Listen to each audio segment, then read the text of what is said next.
Casper, where are you? Casper, come over here. That way. Come here. Come and say hi. Come on. There you go. Well, good morning. Good morning. It's 8:28. We're gathering for coffee with Casper. Let me know that you're there and that you can hear me okay. Hi, hi, hi. There's a Casper boy. There's a Casper boy. How we doing? How we doing, everybody? Good morning, good morning. We're gathered. Ooh, what are you doing? What are you doing? Don't do that. Can you hear me okay? Everybody there? Hello. We have a connection, it says. All my little lights are going. Good morning, good morning. It's 8:28. Good morning from Hollywood. Come on, Casper, you want to come back again? You want to say hi? Where'd you go? Casper, where'd you go? Come on back up. Come on back up. Everybody didn't say hi yet. There's Casper this morning. Good morning from Hollywood. Where are you? Let me know. You able to hear me okay? 8:29. Got about another minute, and we're going to get rolling with coffee with Casper. Nice to see you this morning. Ooh, that table's a little shaky this morning, huh? What I can do about that? Okay.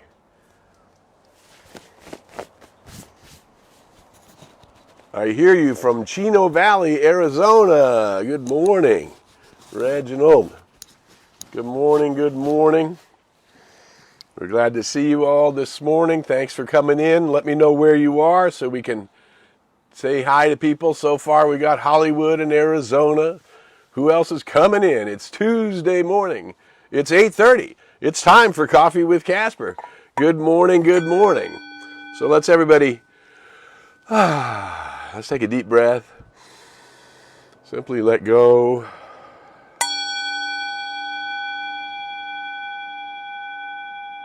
Let that breath come into your heart center. And just let go. Just relax. And allow yourself just to be present for this 20 minutes. We're just here to take a look at who we are in the world, what's happening in the world. From Overland Park, Kansas. Welcome from Kansas. And what kind of attitude, what kind of disposition each one of us might take in order to be peaceful, in order to be confident, in order to be loving, and in order to be a beneficial presence, right? Because as the world is going through all of this shaking, here in California we had a couple of earthquakes, not big ones, thank God, but enough to remind you the earth moves. And certainly as we have seen in our world, including the passing of our Supreme Court Justice, and today is the day of the first of the nominated candidates debate here in the United States. And today is also the very first day of fall. I started this morning with a little warmer shirt, and then it started to warm up right away. But we can feel a little bit. There's from Virginia Beach. Welcome, welcome. Glad to see you this morning. Hey, my good friend Reverend Bob is on us with us today. Nice to see you, Reverend Bob Luckin. Good to have you with us today. So what we want to look at is, with all of these things happening in the world, good morning from North Carolina, with all these things happening in the world, what is the best way to move forward, particularly when all of this shifting and changing is happening in the world? And we're, in the United States, we're quite polarized, at least it looks in terms of masses, that people are one side or the other, one side or the other. And there is a place where we know that which is love, that which is light, that which is truth, that which is wisdom, that which is the intelligence of the divine, that which is eternal, where it is actually in charge. And sometimes when humans use their free will to bring forth power, false power into the world, then we forget that, the earth is still here, even though the dinosaurs are gone. The earth is still here, even though Cro-Magnon man is gone. The earth is still here, even though we've had tribal wars and conquerings of territories and all of those things, the earth is still here. And beyond that, humanity survives. And not only does it survive, but it grows forward. And that's, of course, what we need to do. So I appeared on a lovely little radio show on Unity Radio recently, and the moderators were talking about imagine the best and God take care of the rest. Imagine the best and God takes care of the rest. That's really the disposition that we want to be in as we look at all of the world events, as we decide how we're going to manage ourselves and our own well-being in the midst of the changing situation around the coronavirus. And we need to do that imagining, and that is our work. Each one of us here, what we've talked about, if you're here watching Coffee with Casper, then what we know about you already is whether you've identified yourself as a light worker or not, you are one. Otherwise, this material wouldn't be reaching you.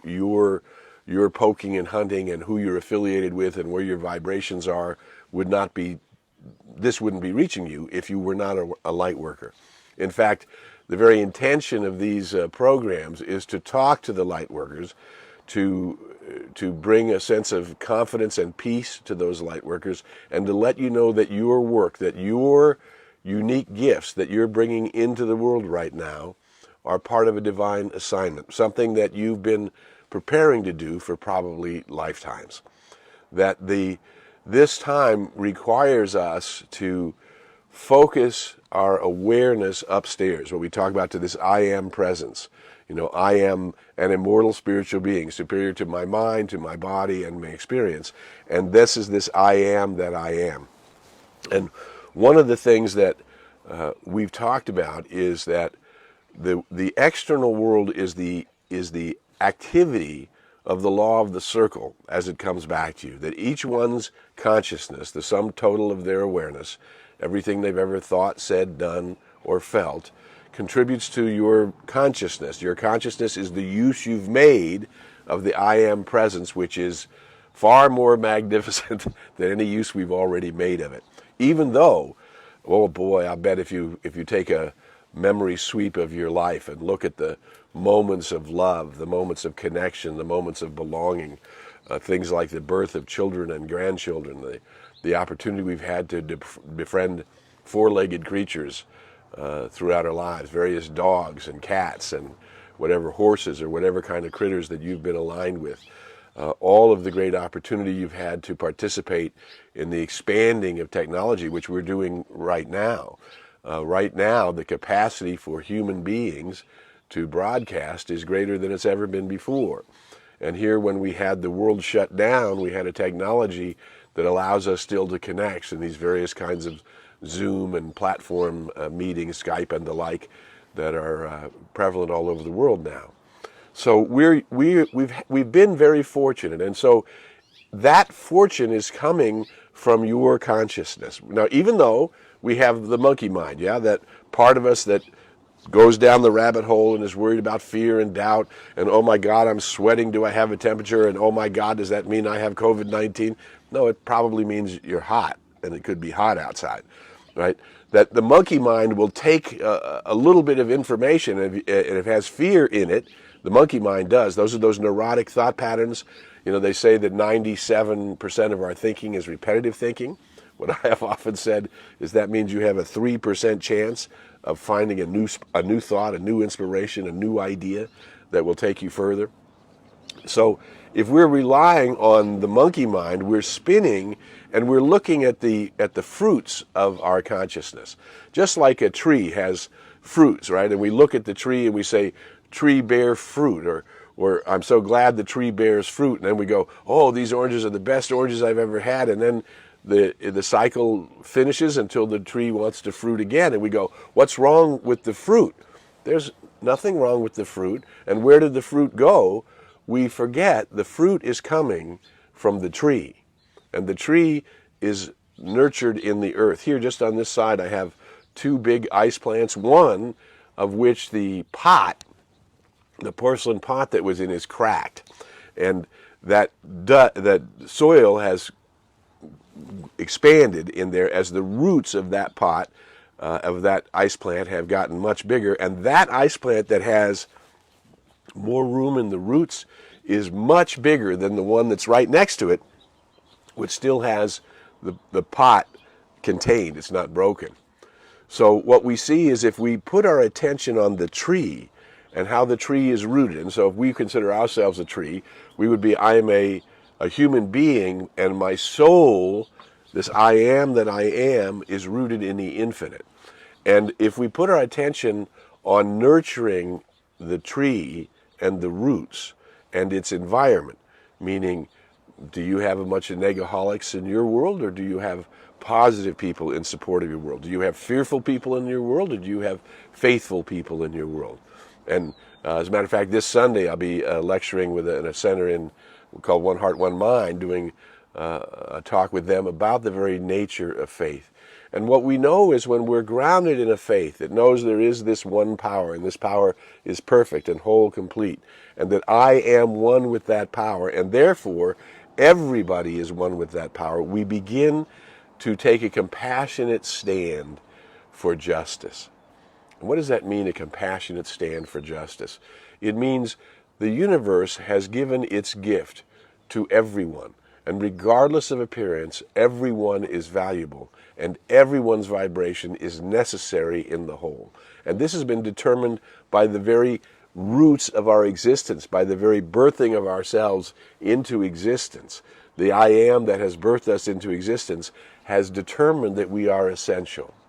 And so when we begin, welcome from Las Vegas, when we begin to live from that place where we are connected, or we're constantly connected to the roots and to who and what I am, and to the tree that I am, that my soul is rooted in God, and therefore the tree that blossoms from me is rooted in God, and that's why I need to nurture the tree, take care of the tree, and as I nurture the tree and take care of the tree, the fruits happen automatically, and there will always be fruits. Can you imagine that your good is coming to you because you've already earned it, you've already created it? It's not coming from your fears and doubts and your to-do lists and all the things I have to get done today.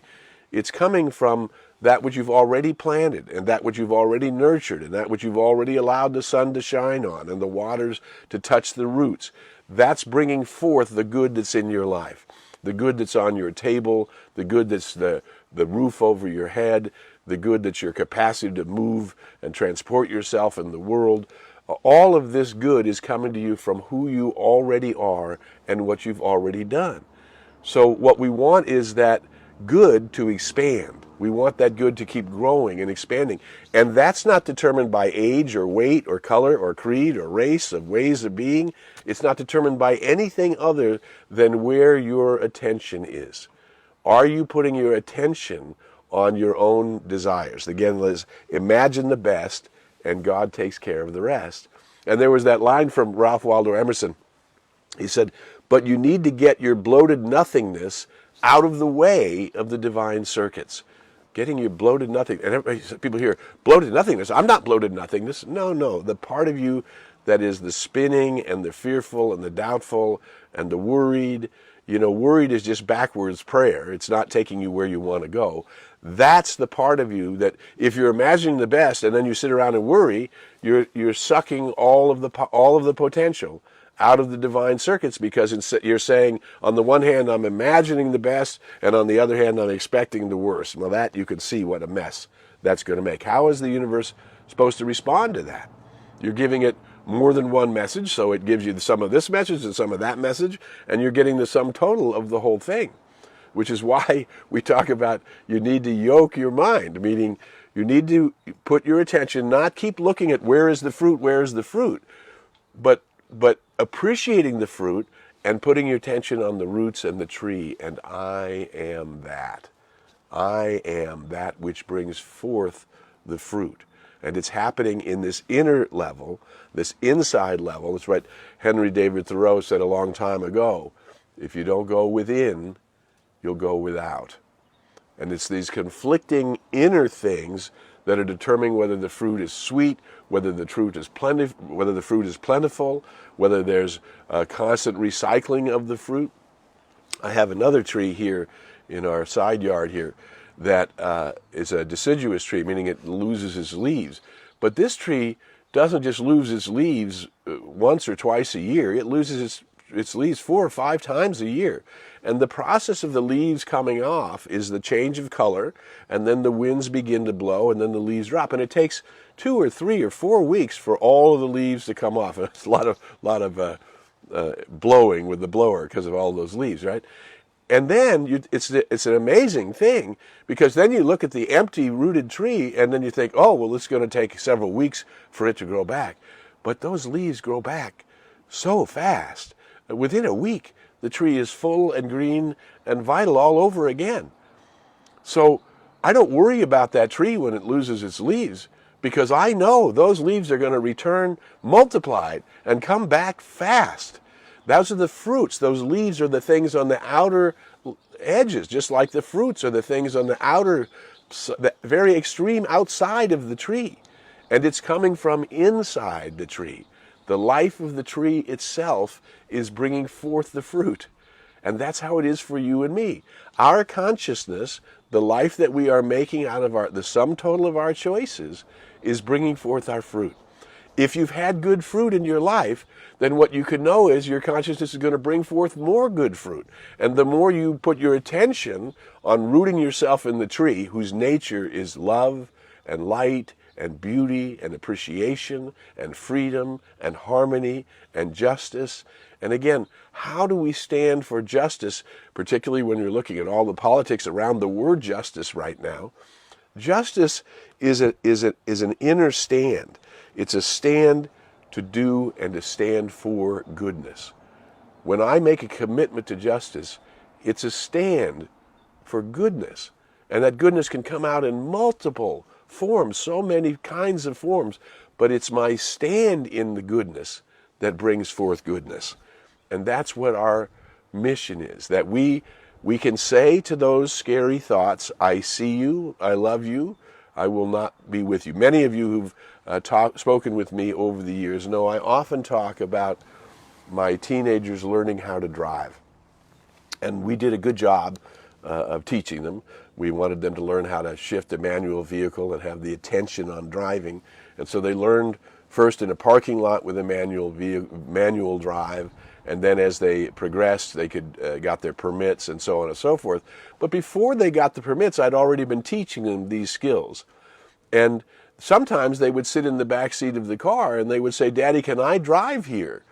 Well, we were not on private land. We were not in a country where the driving age is different. And so the answer is, I heard them asking me to drive and saying, come on, I know how to drive. Let me do it. I can drive. But they were not ready to drive. And that's what we have within ourselves. We have all of these teenagers around us telling us how capable they are and that we should put our attention on them. You should put your attention on solving this problem. You should put your attention on becoming more educated. You should put your attention on being, and he keeps telling you where you're supposed to put your attention. And instead of listening to this I am that I am, to the voice of intuition that's getting louder in us because we're focusing on it, I am that which is in the one, as the one, with the one. I belong to the one. I came forth to bring great benefit to the one. And through my intention to model the I am that I am, to model the gifts that life has already given me, my consciousness all by itself is manifesting fruits. Now, you could change that because you could put your attention, you could go down the wrong rabbit hole and stay down the wrong rabbit hole for too long. The rabbit hole of fear and doubt, the rabbit hole that because of the virus I can't have a life, the rabbit hole because of all of these circumstances my good has disappeared. None of those things are true. You are filled with infinite potential. You're a soul on a journey whose purpose is essential in the entire good of the planet and humanity, not only for now, but for generations to come. And who we are, and bringing forth the highest and best from ourselves because we are focused on high, because we're focused on, I am so grateful that I have been gifted the gift of the I am that I am, the gift of myself, and that this gift of myself is an eternal reality in energy, in God, in intelligence, and I belong to that. So I can begin to imagine the best and leave the rest to that which is perfect intelligence, to that which is energy itself, to that which is the I am that I am. So today we're really talking about, don't just look at the outside world. Don't just look at the newspapers. Don't just look at the confusion. Look through that and see that there's a part of you that's at peace. There's a part of you that is truly grateful. That real self of yourself is in love with life and is looking for more and more ways to bring forth a blessing, yes? And we are the avenue and the path through which that blessing comes forth. It's coming forth because I present the avenue through which it can happen. A greater good can happen to you and to me when we are willing to put ourselves in position to know that I belong to the One. I am a gift from the One to itself, and therefore I am a gift to everybody else who is the I am, which is everybody else, right? And so I'm now making a choice to see the world as a stand for good, as a stand for good and fairness and justice and equality and inclusiveness and belonging everywhere. And again, as we've talked about before, that doesn't mean you have to hang out with everybody. It just means you need to have that Rachma love, that universal love, flowing through you all the time. And when it's not there, you notice, and then you see that some teenager is driving your car, and you say, you know what, I need you to sit in the back seat. I'm not going to kick you out of the car. I'm not even going to get upset at you. I'm just going to say, you can't drive right now. I'm driving. I'm driving toward more love, more light, more truth, more wisdom, more abundance, overflowing good coming to and through me because I am a place where good is happening. You, light worker of the world, you beloved, are a place where good is happening. Bring your good into the world. Bring your love into the world. Bring your best self into the world by putting your attention on the roots of who you are. I am an immortal being given eternity by eternity itself. And I will always be okay. And through that okayness, I choose to flourish, to love, and to be in abundant joy and beauty.